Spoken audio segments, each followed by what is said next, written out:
No pressure though. Hello, everybody. If you haven't been here before, we do a monthly meeting always the first Tuesday of the month. It's like a show and tell style presentation. People present projects they're working on or things that they're doing. There are, I believe, 3 of us tonight, and then after that we can do a tour or if you have questions for me or whatever that way.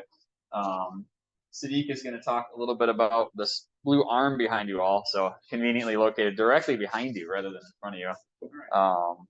But I think I'm going to oh yeah, I just screen share. You can probably just go.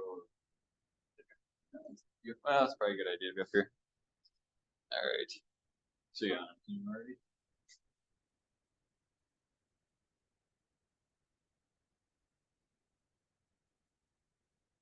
All right, who's got a joke?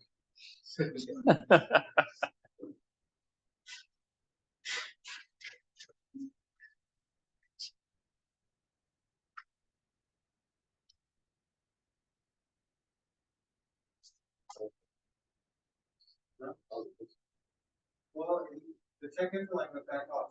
Don't forget it.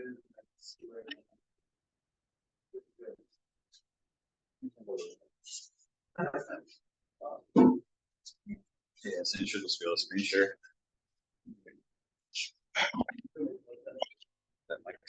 Oh, okay. All right. Let me there. Screen share. Everything. Yep. Probably plus a few things in here.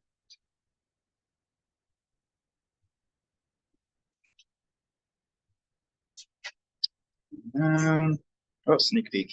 Okay.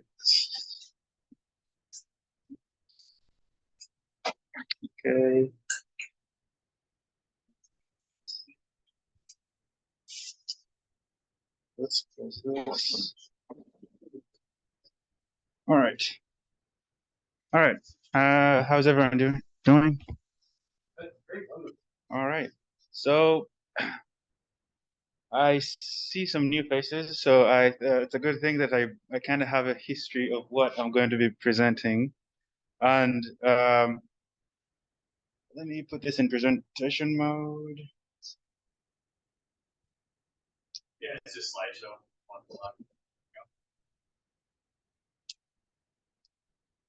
All right. Hi everyone. My name is Sadiq Wanyaka, and a few months, I don't know if that's a few months ago or a year ago, but I got a chance to work with Tormach to like program the robot arm. And one of the things I'm making it do is to draw some stuff. And a while, when the first time I presented about this, I made it draw some like grid art, which is boring. Let us look at this. So the lines were and when I presented this was programmatically generated, but just like writing an algorithm to write to like, hey, draw a box, draw a circle, draw a triangle, and draw them randomly and choose whether to draw a square in a grid or X on a point, whether to draw. You can choose whether to draw a square, circle, or triangle, and also choose whether to shade it or not. Which was very basic, and it was my first time dealing with the ARM, and that was great. But then I went on to like dealing with SVG files because I was getting bored of like manually getting in there and like trying to like get it to do some functions that draw stuff. So I was like, okay, what if I just drew some lines and gave it the lines and drew the stuff? That worked out great.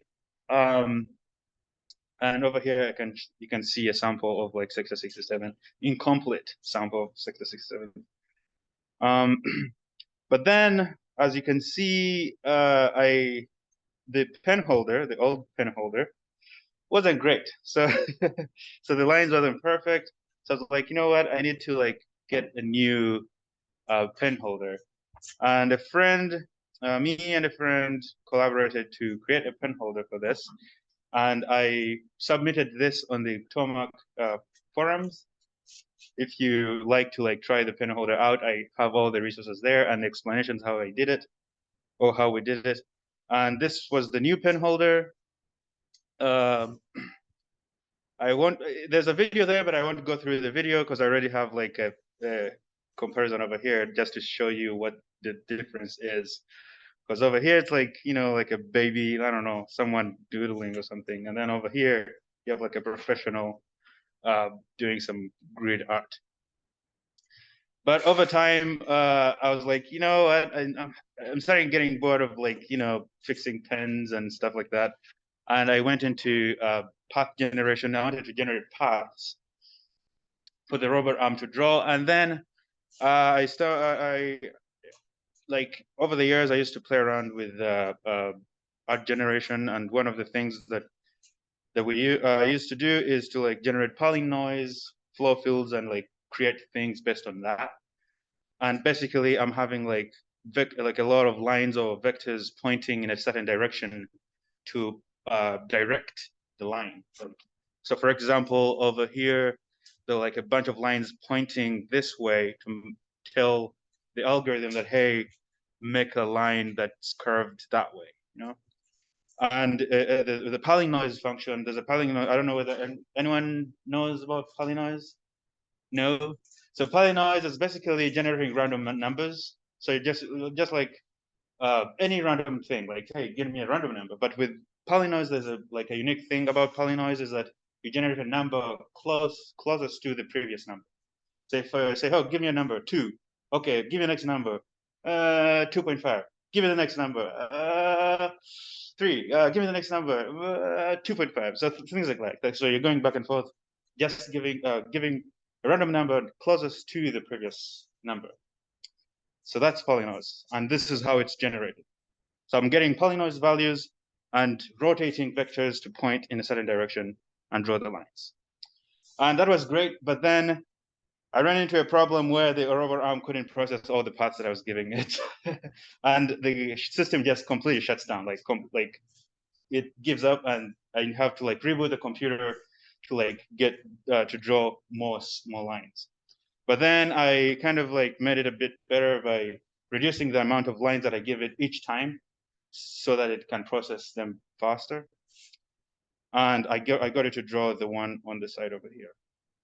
They're not similar because they're randomly generated, but you get the idea. Then I went to image extraction, image path extraction, because I wanted to like give it an image. Actually, the main goal for me to work on this thing was to like have a camera hooked up in front of the table and take an image and generate lines, extract lines from the image and draw them. But I had to like go through these steps to get there. And finally, a few weeks ago, I managed to like actually give it like images, extract lines out of the images with the help of OpenCV. Who knows OpenCV? No? So OpenCV is a library, for those who don't know about programming. It's a library that has a bunch of code where like a collaboration of people come in, write a bunch of codes that do specific stuff, like image extraction or image detection or anything, like adding numbers, whatever you want. They have like a library filled with functions that do that. And one of the things that they have, one of the functions that they have is contour extraction, where you give it an image and you extract contours. Though in here, in order for me to get all these perfect lines, I have to actually run some edge detection algorithm onto the image and then give it that edge extracted or edge detected image, and then it extracts the lines. And this is what I got. But then I ran into a problem where I actually figured out that the text is flipped. Like the things that I was actually drawing were flipped. And it makes sense because the ZX, the coordinate system on the robot arm is actually kind of flipped. Like it's kind of flipped based on how I deal with coordinate system on my laptop. So my laptop X and Y. So X is this way and Y is that way. But on the robot, so the X is this way, which is that one, and then the Y is over here. So everything is mirrored. All right, and that is basically all my project. And I think I was going to give out. I was going to show a demo. I'm not sure whether. I don't. So yeah, it's not going to take long. But if you guys still want to see it run, I can run it again over and over and over, and you can see that. I like seeing it drawing. I don't know whether the camera. I just have like 10 questions. Yes. So I can ask an hour later. Yeah. So everything in blue was drawn from the robot. Yes. Okay. When you say give it an image, does that mean you're giving it an image file or you're showing something to a camera? So I'm giving it an image file. Okay. So I'm giving the script the image file, and the script looks at the image, goes through the thing, and extracts all the lines, and then after that, it draws the lines. You could use an onboard Oh, camera. yes. Just Yeah, over right, a shoulder. okay. Yeah, and Rogi's got some examples kicking around of like taking a picture and doing things. Doing things. Yeah. And you glossed over something that a lot of people thought was really cool, just so you know. Oh yeah, which was? The part about drip feeding your lines, Rogi anyway was talking about it to other people at work. I thought that was a really cool way of doing it. Mm-hmm. And so in short, he gave it a million lines of something and it crashed the computer. And then he went back and said, okay, let's give it 30 lines at a time. Oh yeah, so it's that. yeah, so He was giving it a million lines and just proceeding to fill the. So just to totally locked. Yeah. So just to explain what was going on with the system was that currently the robot has, the robot has an interface of programming it using Python. To write Python, which is a language, you tell it what to do using that language. And in that language, they have a function that when you give it a path, you can path blend the path. So let's say I have two paths, I want to draw them all in one go. This function helps me smoothen things out and make it draw that line in one go. But then the problem came in when you have so many paths, especially in my case, I have so many paths all like going like that and everything. So because they're pixelated and all that kind of stuff. So the problem came in when the path blending is doing its thing, it has to go through all these paths. So I had like 1K paths, each having 500 points, which is a lot of things to process. It doesn't even take like I let it go for like 15 minutes and it's over there processing, trying so hard to like go through all these points. And each time it did that, the heatsink heats up really bad, and then it locks. So whenever it runs into like emergency mode where it locks itself, like the motors, you'll hear the motors click, like they lock themselves so that they don't move suddenly. And then the drivers that drive the motors also shut down completely, and the screen, like I can't do anything on the computer. Basically, I have to like reboot everything to like do. And actually, before I actually came up with the idea of like slicing everything up into batches. Actually, I had to like draw one, like let's say 5 parts, it crashes, reboot again, and then run another 5 parts, it crashes, reboot everything, which is like you know what, no. So I incorporated the actual process of like breaking it into like, so you have 100 parts all having 100 points. I break them down to, okay, so I can decide how many paths in each batch, and the best configuration was that I needed like 5 paths each, and each path having 100 points, which worked great. But the problem is that whenever it's running through all these batches, there's a pause through each. So when it runs the first batch, it pauses. So you're like, okay, let's wait. Hopefully it doesn't crash. And then it's like, okay, let's go through another batch. So it draws the next batch, and then it goes back up, and it's like, okay, let's do this again. Let's like process everything, draw next batch. So which is a long process. Actually, this image over here, it took 2 hours to draw this thing. 2 hours to draw that thing, because there's a lot. So the darker the lines are, the more it went through the path. and which makes sense because over here you don't really see the details better here, but when I run this, I think I have a script going on here, but anyway, that will take a lot of time. Let's leave it the way it is. I've got a camera figured out if you want to make it straight up. All right. You got to start serious though. I don't know whether online people are having any questions over there, but And from what you just said, if this was instead of a randomly generated field of ideas, if you just gave it an SVP that was that exact same thing, it would be way less computation power, right? so it depends on how curvy the image is. Actually, I ran into this image, this issue, because I wanted to see whether the SVG will also do the same thing. And you run into the same problem if you have so many points to like go through. Yeah. Just trying to find the line that Goes through, yeah. So the more points, the more it has to like go through that and calculate how to actually smoothen those points out.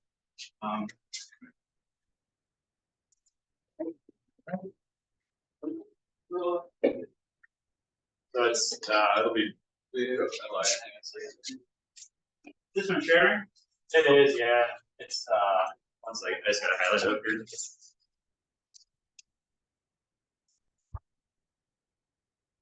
All right. Hopefully you guys can guess what it's drawing, but any guesses? Surprises.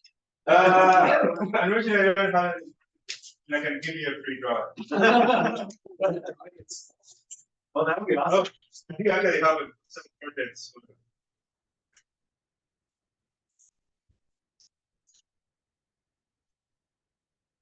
It's like the #1 most requested robot drone, I guess, throughout itself.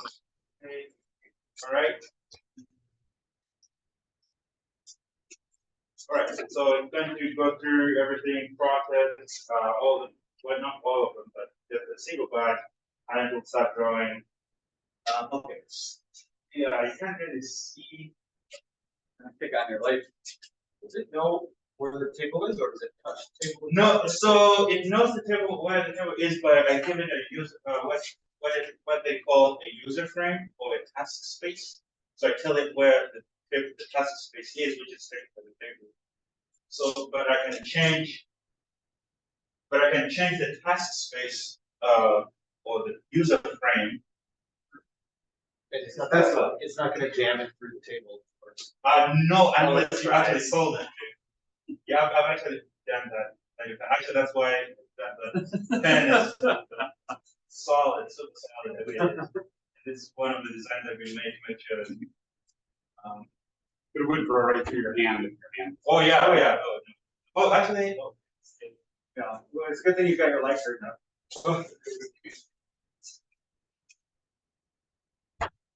Matt, my buddy, was over at the showroom. Got one of these in my showroom. And he had his phone out. We were doing some table testing, some other stuff. And I pre-programmed with Pat. And he was like, is my phone gonna be in the way?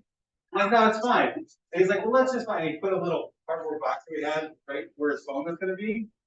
And it immediately just stabbed right in there. I'm like, that's not a problem. you try to inspect this table, actually see a bit of I think it should be done. Oh yeah, it's done. Let's put my phone below it. That's a Tesla? No, how I don't think Tesla will let me get that close. Yeah, that's. Though I did actually have a few images of Tesla to try to build around in really good angles. Yeah, so that is the demo. Any more questions? Always. The tails, the little wisps, is that a robot thing, or is that like in between the nose and the mouth? So, oh, that. Yeah. So that is one of the pros that I need. So there are a few things there that I need to fix. And one of those is that when the robot is, so what I have in the script, whenever it's done with the path goes up, and then once it's ready, it goes to the next point. And during that process where it has to like go up, and then here's the next point, and it goes down like that, it kind of does that. And I don't like. So what I'm going to do is make it go like that and like just like that. Which may not be a good thing, but it kind of protects you messing up and also the other issue that I need to fix is make sure the actual image is split or re-mirror after the fix. In regular machining, there's a safe distance, there's a dozen different ways to call it out, but where the pen doesn't run until you're at a certain like a height, and then you can get rid of your like squeeze or your spring that way. Yeah, that's one of the things that Is to kind of make that the user frame doesn't have a reference for the robot's kind of crazy though. Yeah, and I don't know that everyone saw the pen holder, the first model that we designed, but so these are the. Do you see? Yeah. Oh, you did? Okay. Yep, I passed. I'm not had ESP. Always. All right. Sadiq, how much does that thing cost? The program? 60. No. 10 something. Like 18,000. 18,500. Yeah. Maybe it's a sell. So yeah, we could swap that for like lots of expensive things. We haven't sold it yet. We noticed for I think I still need it around. I still have a few things for it to do. Yeah.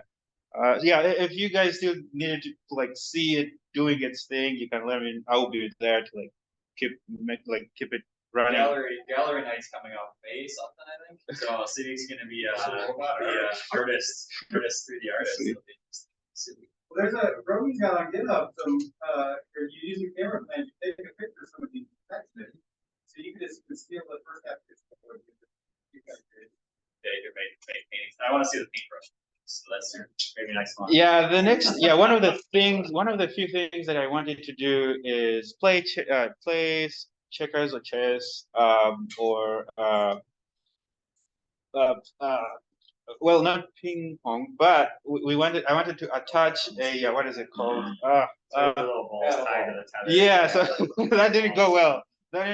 Because I have a few things that I need to adjust to make sure that it actually can like bounce the ball. I have to write the panel onto the table. Yeah. Was it easier to run Shira's little paint robot arm? No, I already texted Sharon and told her the paint arm got an upgrade. She wanted to know all about it. So. But no, I think it'd be cool to have a robot run through it. Oh, you could have the robot draw away. That could be interesting. That sounds like a recipe for smashing it. Doesn't have dental down here. All right. Thank you, Sadiq. Oh, leave the meeting. They lost the pictures, but. All right.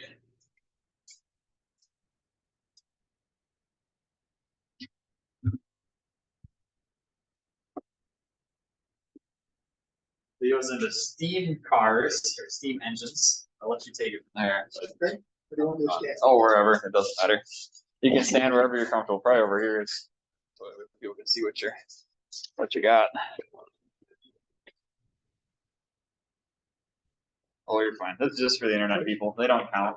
Can they see me? Yeah. They can. Yep. Oh, okay. Hey, I resemble that. Oh, my name is Leo Weibel. I have a steam-powered vehicle. It looks like a early Stanley steam car, but it's not. It's kind of a 3/4 size model. And this is, oh, I got to keep going. I got it out of California about 3 years ago. It was stored in Modesto for quite a while, 5 years at least. And one of my problems is that the water tank was aluminum. And apparently they left the water in there because now the bottom of the tank has got lots of holes in it. And I'm trying to get a replacement. I like to get a stainless steel replacement, but that's going to be expensive.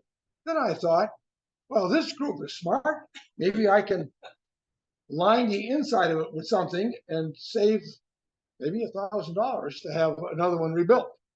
So I've come here to talk to you guys about the possibility of fixing this, or if somebody knows someplace where I can get a stainless steel one cheap, that'd be great too. Is it similar to I just looked up Stanley's.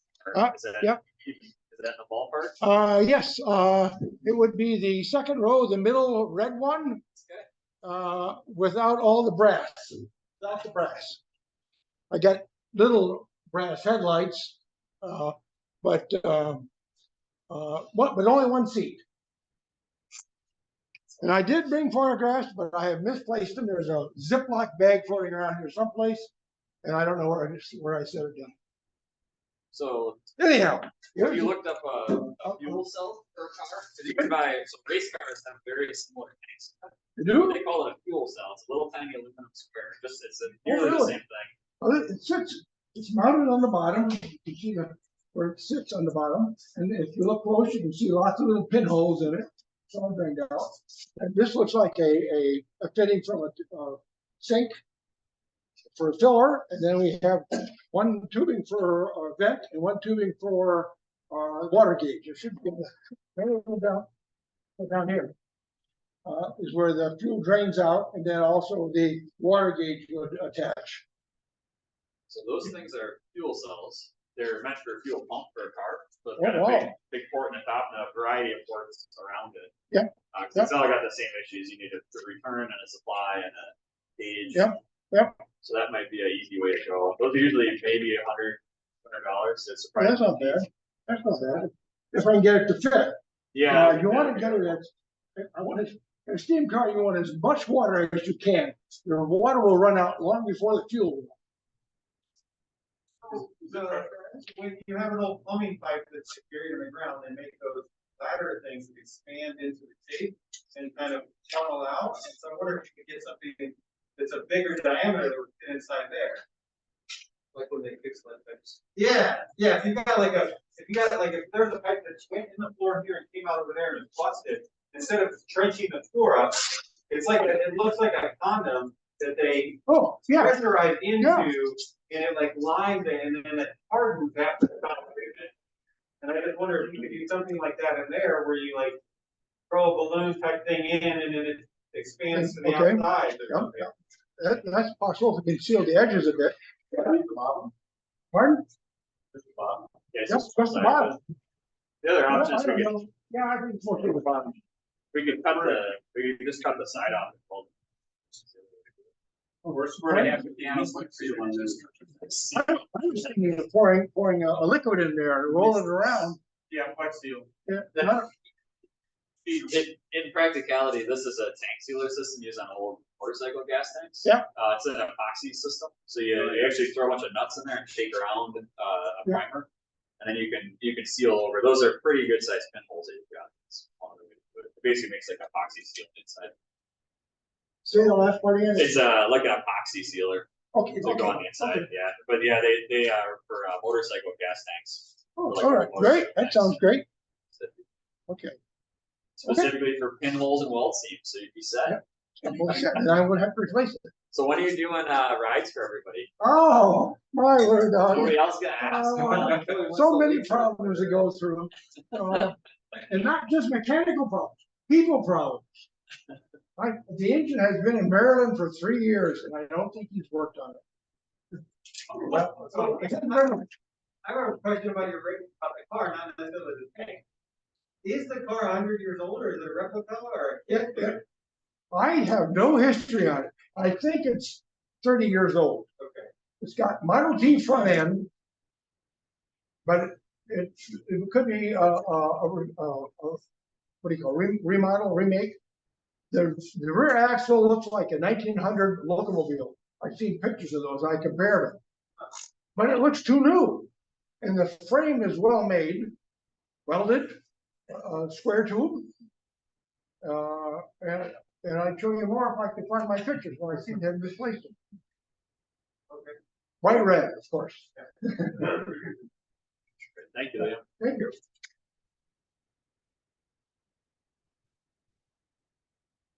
All right. Anybody else have anything they want to share? I do.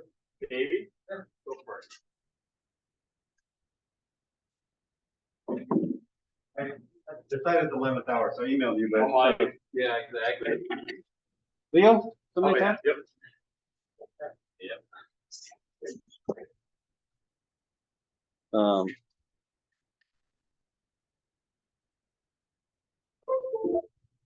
So this project started, I have an 8-year-old daughter, and this project started with a Christmas gift a while back, or birthday gift or something.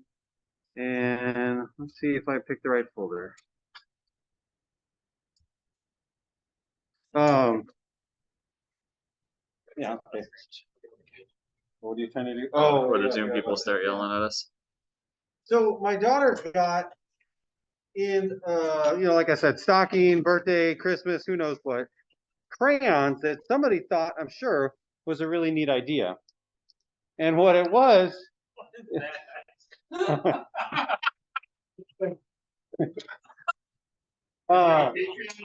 Yeah.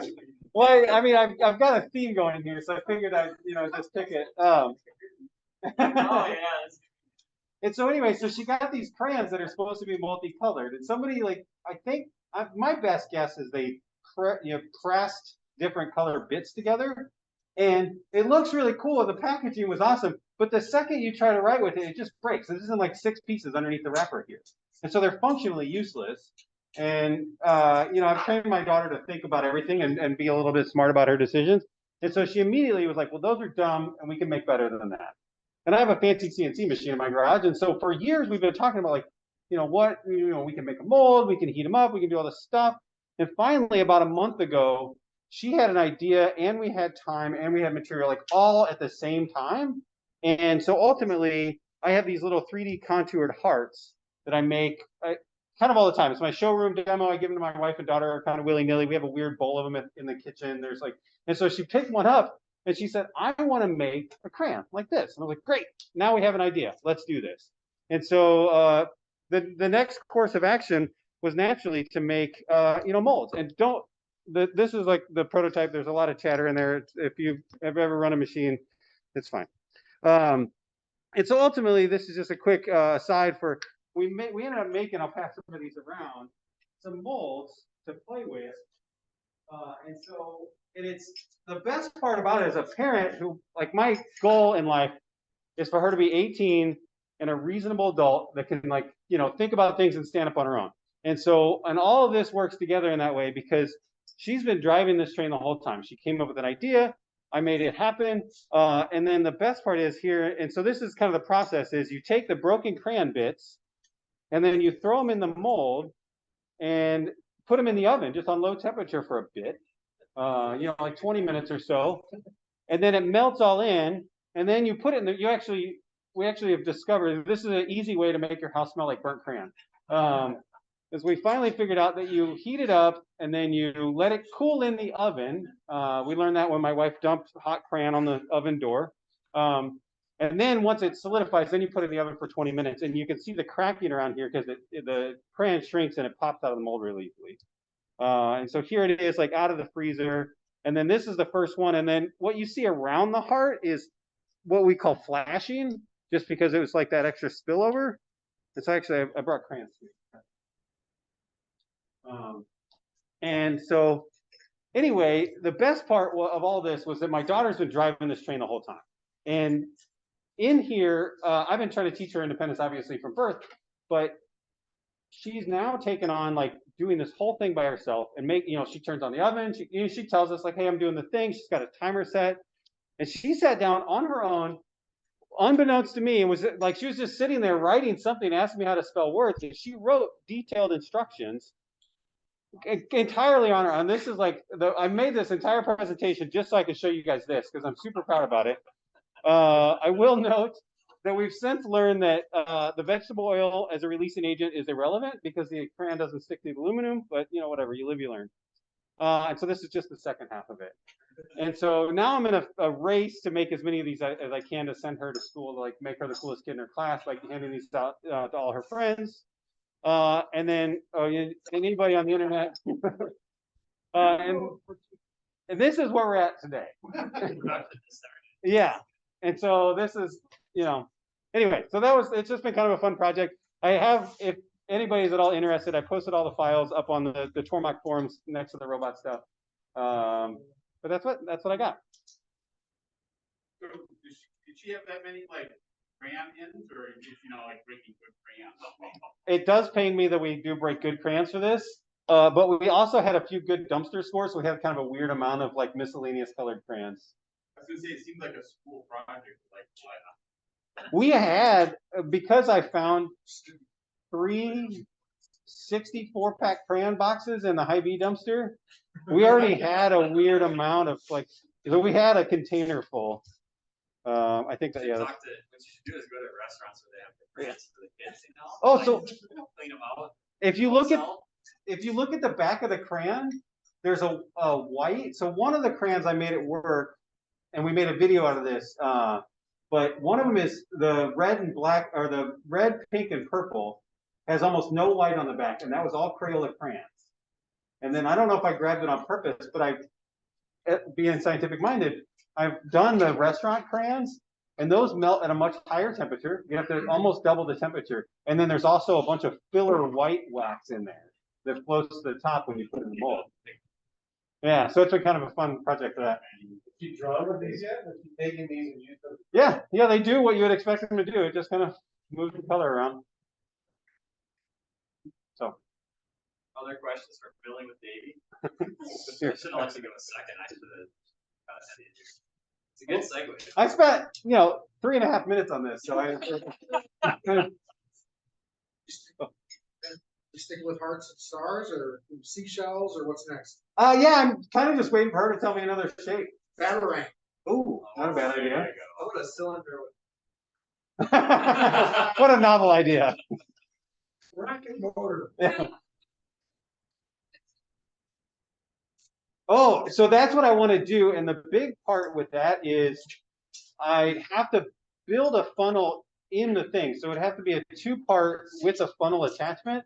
And the main reason we haven't gone that road yet is if you look, we purposely don't disturb them so that the colors don't mix. And we're afraid that if we did that, because we'd have to fill half and then half the funnel, slap them together and stand it upright. And then I'm pretty sure they would all kind of bleed together. But that's kind of like the next step that we want to try. You could probably do if you want to get really fancy, get a silicone over, run over, either on your part. Oh, sure. And then put them together, put a mold weight on, just a piece of steel on top of it so it doesn't float. Yeah. I don't think it'll float. If it did, it'd make a big mess. Uh-huh. And then get a stainless steel funnel. Oh, sure, yeah. And you could probably, and then you got to drill a hole on the bottom side. Yeah. So you're gonna have a wasted screw every time. So you will be inadvertently making crayons. Yeah, right. And yeah, we talked about a few, but ultimately it won't. I think the colors will bleed a lot if we did that. It's gonna be similar to the plastic piece. Exactly. Yeah. Yeah. Do you think you could layer, you put in one color and then lay a slab on top of it and have a different color, then a different color on top of that? Kind of. We've experimented with that, and I thought I brought it, but I guess I didn't. One of the first star that we did, I actually took a lump of purple crayon that was like the big crayon, and I stuck it straight in the middle, standing straight up. And then in each lobe, I put a different, red, orange, yellow, green, or whatever, and it held pretty true to that. Like, we've done it that way, but we haven't done like a vertical stack this way. So the crayon does not flow when it's hot. It does. It gets real liquidy. It's one of these. Again, I don't know if it's the one I brought or not. Does it mix? It doesn't mix really. I mean, you can see here it kind of blobs around each other. But I did have one where the one that my wife spilled in the stove had a thin layer of wax dried and I put more in it. But it didn't. I was hoping to get like a nice, like a red outer shell and then multicolor insides. But that red heated up enough that it all moved around. There you go. Yeah, there you go. It's gonna need some oven. Yeah. Somebody back here? I know you got a like Tormach, but have you thought about temperature wise, would it be okay to 3D print mold? We're hitting about 150 degrees ish. My mother-in-law wiped all the numbers off my dial on my oven, so. I have more questions. So yeah, I mean, we're at like 150. I did 200 degrees in a toaster oven that worked pretty well, so we can say Fahrenheit. Yeah, yeah. Yeah, right. And you could, I mean, we could probably even use a lower temperature and just wait longer. Could you use one of those, standalone like wax? Oh, yeah, yeah, that for sure. Yeah, the wax. Yeah. So the next thing on my like reasons I'm proud of my daughter in this during this project list was after we did this, we were sitting there one day, like last Saturday, trying to burn up the day, and we decided to watch TV. And mine and hers version of watching TV is seeing how things are made on YouTube. And so she was like, well, let's go check out multicolor crayons. And I don't know how much you guys, I'm sure you've seen YouTube before. The King of Random is a kind of popular kind of maker hacker kind of channel.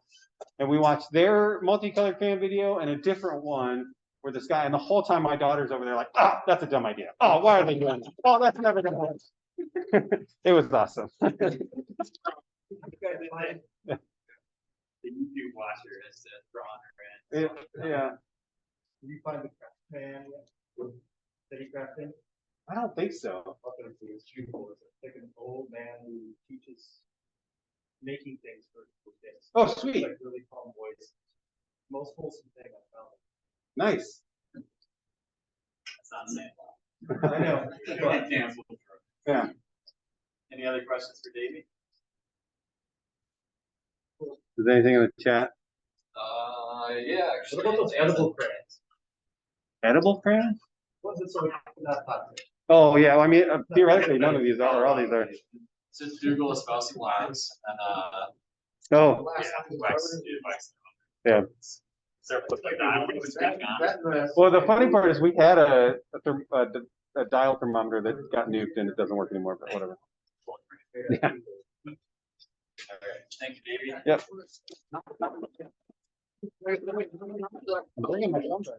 Yeah, I hope so. I don't need any more. All right. I don't think anybody else had anything to present, so I will bore you for the rest of the evening here.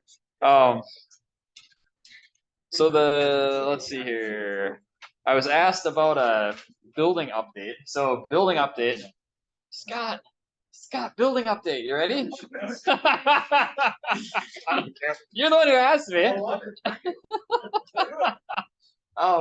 Building update. So we're working on the building still. The reason that there's a giant pile of black ductwork and a bunch of silver ductwork by the front door is because we're going to install ductwork. So this duct that goes to nowhere above your heads needs to connect to the square box coming out of the wall over there at some point. It's been like this for like 4 years. The building heats and cools just fine, but apparently by code you're supposed to like distribute the air into all corners of the building. So and we had a grant to buy materials before the end of last year, so we did some fundraising. Successfully were able to buy the materials to basically build out all the ductwork down here and upstairs, and then buy the HVAC unit for upstairs, which is it's in Milwaukee maybe. It's supposed to get delivered soon this month.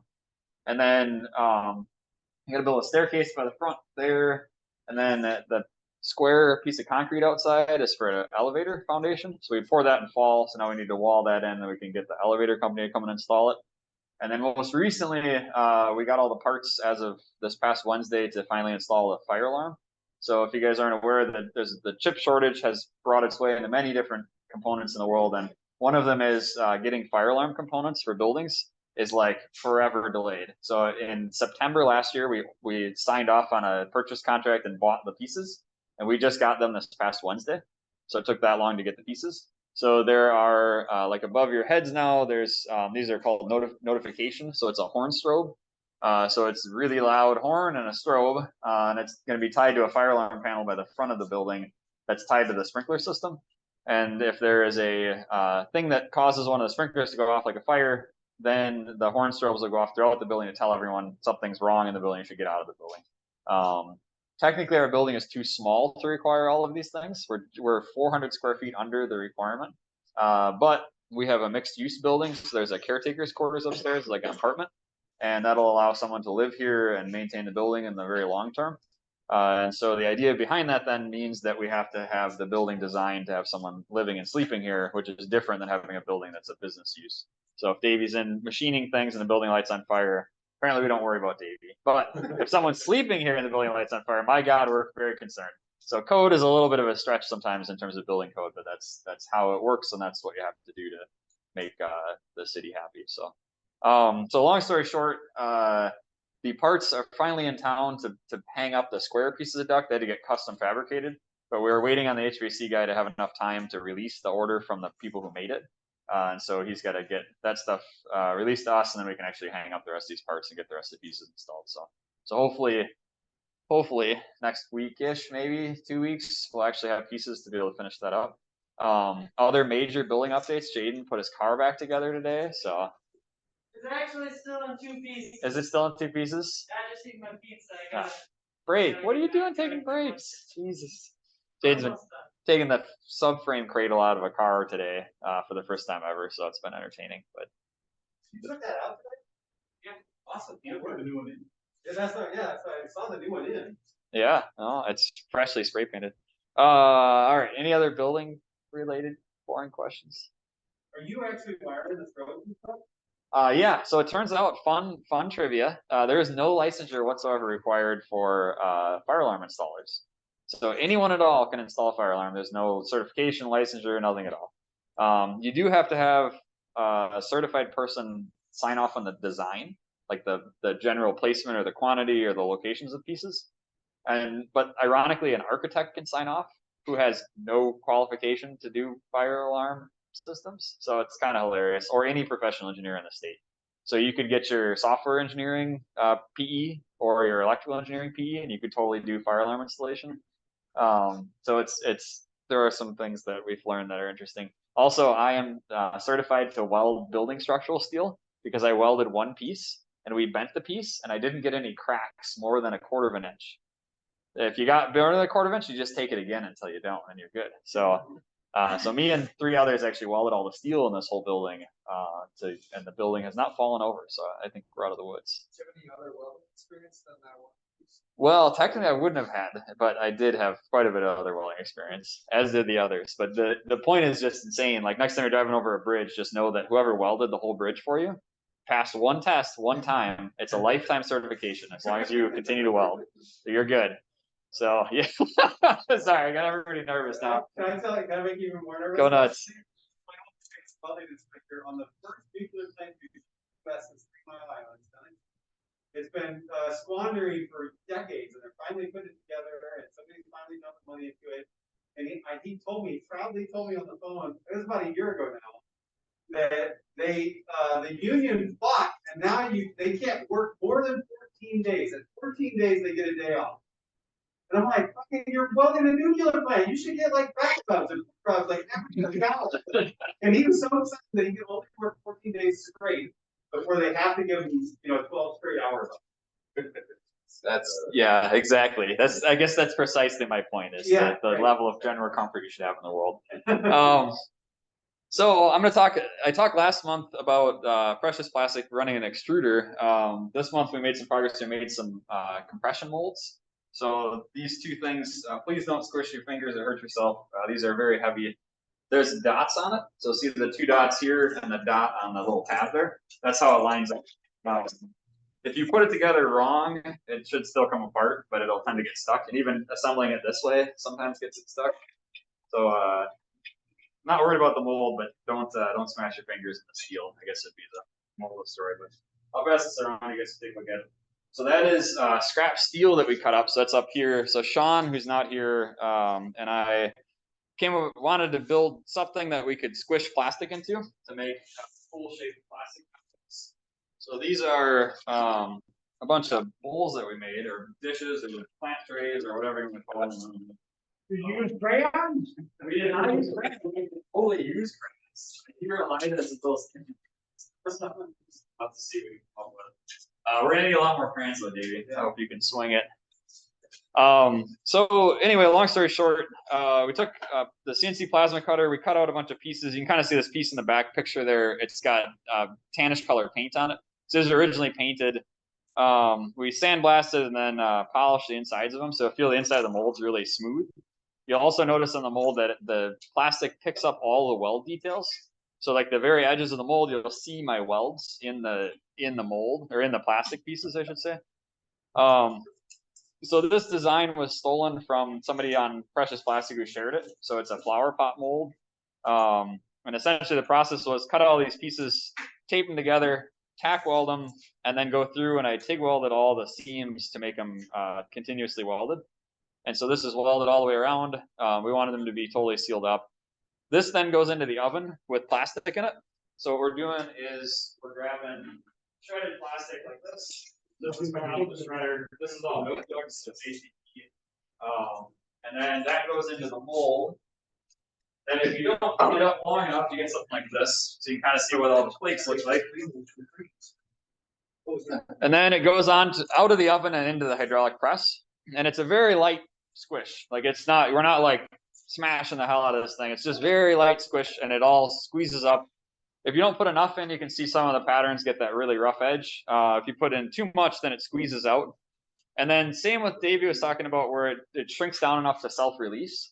This is very similar. You can pretty much get it to pop free of the mold without having to do a whole lot of work to it. But you do have to spray mold release, especially on the inside half where you can see the plastic stuck on. It shrinks down and then it grabs the inside. And so that's the only downside to it. This white one that we passed around is milk jugs. So that's all HDPE shredded up milk jugs. All the other parts are all actually 3D prints. They're coming from Jerry's color changing printer. And so the printer is auto changing colors, and every time it changes colors, it has to purge out material. So you end up with a whole ton of randomly colored small objects. And so those go through the shredder and get shredded. And then we realized on this mold that you could make some pretty cool light effects through it. So this is kind of showing what that process looks like with the 3D printed parts. And then this is the other one, is to rapidly cool it down. You run the leaf blower, and you can cool it down quicker. So maybe Davie in the kitchen get the leaf blower out, and you can get those crayons moving faster. That's a good question. About this was PLA, so it's about 220 degrees Celsius. The HDPE is around 170 Celsius. And they're not hitting those temperatures. That's the oven set temp. It's a convection oven, so it's blowing air around in there. If you leave it sit on there, you'll overbake the plastic. That's a little bit too hot.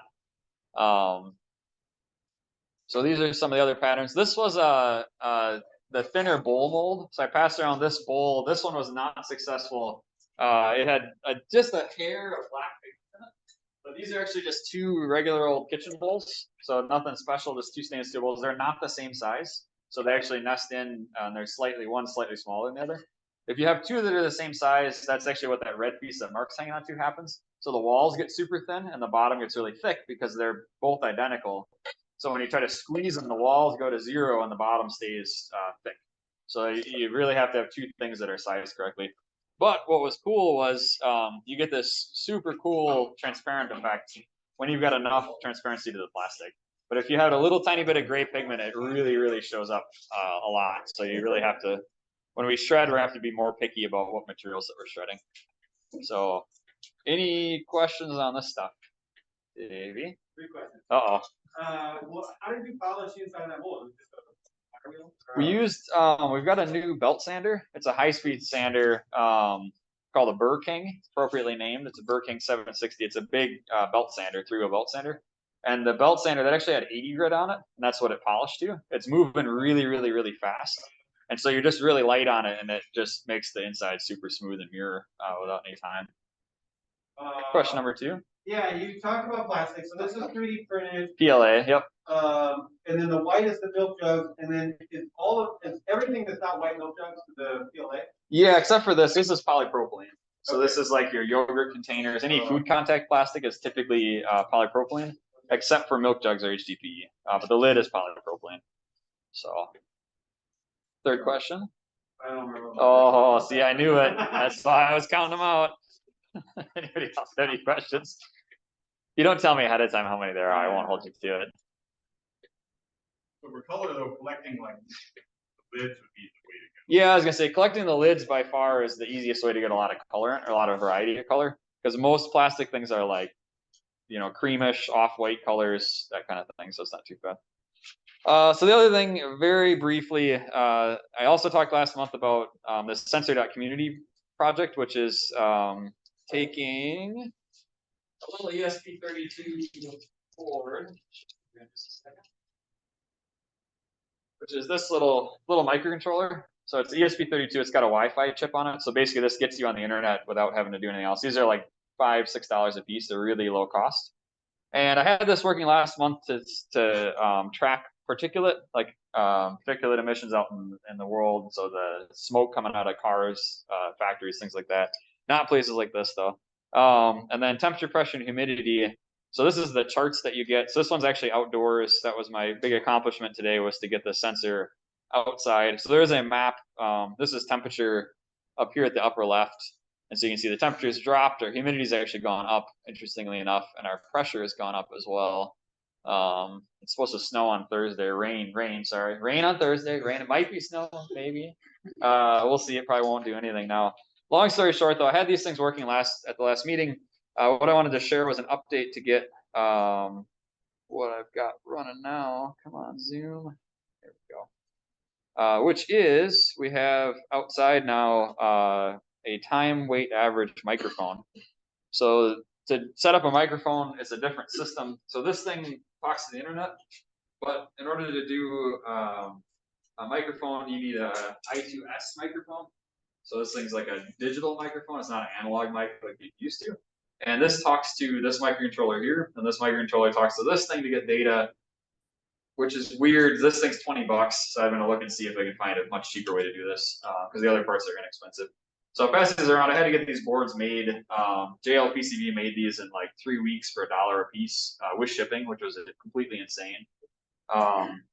They were small boards. I think they had a first-time customer deal or something. But long story short, the little green PCB is what lets us gather in noise data. And so the next question is, what are we going to do with this thing? And that is a great question. I guess that's why I'm presenting this. This is currently what it looks like. You can see I'm totally a man of trying to camouflage and beautify things in the world. This is a 3-inch PVC pipe. It has a sled of components in there, which I don't have a picture of. And then the components are just going to the screened-in end. On the other end here, I need to put a little screw cap. And then I might put a bushing for the USB power cable coming out. And I just had this thing sitting outside, so it's just sitting out in front. But if anyone is interested in setting up something like this, either to track weather or pollution or noise, you can probably $30–40 would get you a noise setup. Otherwise, like $20 gets you a particulate and temperature, pressure, humidity monitor. You just put this within range of your Wi-Fi at your house, outside somewhere or inside, wherever you want to put it. And then it will post to the internet whatever the data is that you've got. Locally, you can access it. This is the little, I'm just at the IP address here locally, and it'll give us the current values of things. And then you can have this push. There's all kinds of things you can do with it if you want to, in terms of like where the data goes. So right now it's just going to this website that was graphing those for us. And then Sensor.Community is the website with a map on it.